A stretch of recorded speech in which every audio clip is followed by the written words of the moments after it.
Friends, it's Lori with Farmhouse Stencil Shop. I have this 2x6 piece of scrap wood that I have already stained the sides and the back.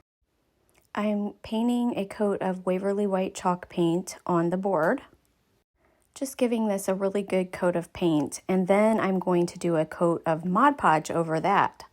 I have this pretty chicken napkin that I want to use, and I'm choosing one of the hens for this project. So I'm just placing my napkin over the board, and then I'm going to take a piece of parchment paper, put that over the napkin, and I'm going to use my little iron and just iron that. I always get the question about what setting to put your iron on. I just use the high setting.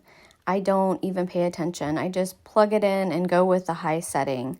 So next I'm taking my gator sander and I'm just sanding off the edges and cleaning that up. Next, I'm going to place my stencils and stencil on these cute little words. These words are both included in my primitive set. Next, I'm going to take a fine tip paintbrush and just cross all the bridges. Next, I am taking some dark sealing wax and just going around the edges of the sign to make it look a little grungy. I like the look that it gives, and I'm also taking the brush now and just going over the whole sign, just sparingly in different spots to kind of bring some of that grungy all over the front of the sign. I have this wired jute cord that I bought at Dollar Tree and I've never used it. I'm going to use it for this project.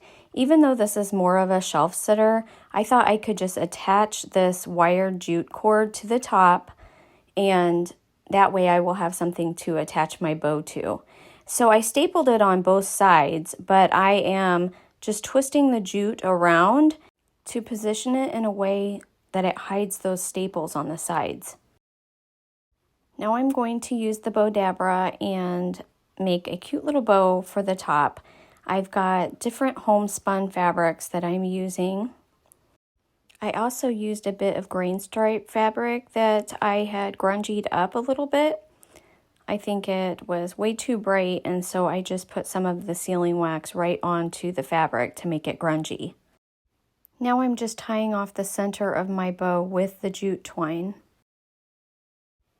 Then I'm going to just attach my bow by tying it onto the top of the shelf sitter, but I did use a little bit of hot glue to secure it as well. And that is it. I hope that you like it. Let me know what you think. I love to hear from you. Just let me know in the comments below. Thank you for watching. If you like my craft video, please subscribe for more.